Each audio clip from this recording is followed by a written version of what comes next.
Alright, in the previous videos we found out that this initial velocity is 44 meters per second and it goes up to a maximum height of 98.8 meters, and the time for it to get to the top is 4.49 seconds.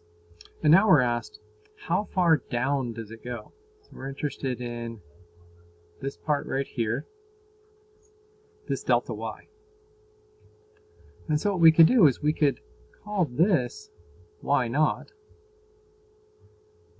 and say that that's 0. Now we had a 0 down here, but if we just want to think about this falling down part of the problem, we call that our y naught, and then we'll find out what y is there, and that'll tell us how far down it fell.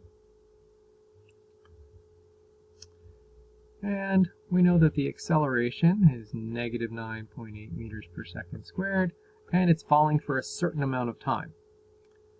Now we haven't explicitly solved for that, but we do know that the total time is 5 seconds, and we know it's going up for 4.9 seconds. So the time that it's going down must be 5 minus 4.9, and so the time for it to go down must be 0.51 seconds. We can then write in our equation y equals y naught plus v naught yt plus 1/2 a yt squared. And I did say we were going to solve for y. Write that over here. We're going to solve for y. It should be a negative value, and it'll have units of meters. Alright, so this is what we want to solve for. So that's unknown. We're making that 0. We didn't say what v naught y was, but remember, vy is 0 here at the peak, and this is just the repeated peak point for the way down, so that is 0. And we know that 0.51, we know the acceleration, we know the time. So we can use this to solve. So y equals 0 plus 0 times 0.51 seconds plus 1/2 times negative 9.8 meters per second squared times 0.51 seconds quantity squared, and y comes out to negative 1.27 meters.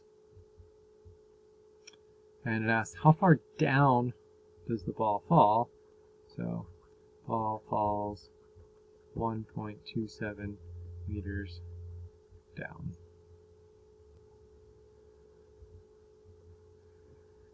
And that's our answer. And that's reasonable that it's not going to fall very far in half a second. Part B, or part E rather, so this is part D. Part E asks us for how far above the ground is it when it's caught. Well, we know this is 98.8 meters up here. All of this stuff went with that peak point, and it goes down by 1.27. So 98.8 meters minus 1.27 meters equals 97.5 meters. And that's our answer to part E. Now there is another way to do part E. We could say y equals, we could use this same equation and do it from the very beginning. So 0 plus 44 meters per second times 5 seconds. So analyze the entire motion.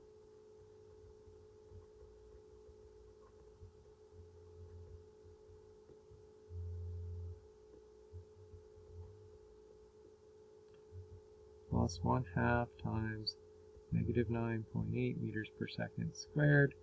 Oh, ran out of room, times 5 seconds. And then we would get 97.5 meters from that way. You'll see that's often the case in these problems. You can solve them multiple ways.